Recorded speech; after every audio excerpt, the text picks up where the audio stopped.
Hi friends, welcome to Yummy Cooking. இன்னைக்கு நம்ம Yummy Cookingல ரொம்ப சிம்பிளா குயிக்கா செய்யக்கூடிய ஒரு லஞ்ச் ரெசிபி தான் பார்க்க போறோம். ஜீரா ரைஸ் எப்படி செய்யறதுன்னு பார்க்க போறோம். அதுக்கு முன்னாடி இந்த ரெசிபி உங்களுக்கு பிடிச்சிருந்தா மறக்காம நம்ம Yummy Cooking சேனலை சப்ஸ்கிரைப் பண்ணிக்கோங்க. கூடவே பெல் பட்டனை கிளிக் பண்ணிக்கோங்க. ஜீரா ரைஸ் செய்யறதுக்கு 1 ஸ்பூன் நெய் எடுத்துக்கோங்க. இது கூடவே 1 ஸ்பூன் எண்ணெய் சேர்த்துக்கோங்க.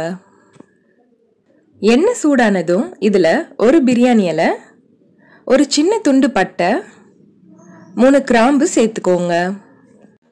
இது எல்லாம் நல்லா பொரிஞ்சதும் இதுல 1 ஸ்பூன் சீரகம் சேர்த்துக்கோங்க. ஸ்டவ்வை லோ ஃப்ளேம்ல வச்சிடுங்க. சீரகம் நல்லா பொரியட்டும். ஜீரா ரைஸ்ல சீரகம் அதிகமா சேர்க்கும் போதுதான் நல்லா வாசனையா இருக்கும். இப்ப பாருங்க, இது நல்லா பொரிஞ்சு வாசனை வர ஆரம்பிச்சிருச்சு. சீரகம் பாதி அளவு பொரிஞ்சதும் இதுல 2 பச்சை மிளகாயை கீறிட்டு சேர்த்துக்கோங்க. பச்சை மிளகாயை நல்லா வதக்கிக்கோங்க. இப்போ சீரகமும் ஃபுல்லா நல்லா பொரிஞ்சிடுச்சு. ஸ்டவ்வை லோ ஃப்ளேம்ல வச்சுட்டு பண்ணுங்க, அப்போதான் சீரகம் கருகாம இருக்கும். இந்த ஸ்டேஜ்ல நம்ம ஆல்ரெடி வடிச்சு வச்சிருக்க சாதத்தை இதுல சேர்த்துடுங்க.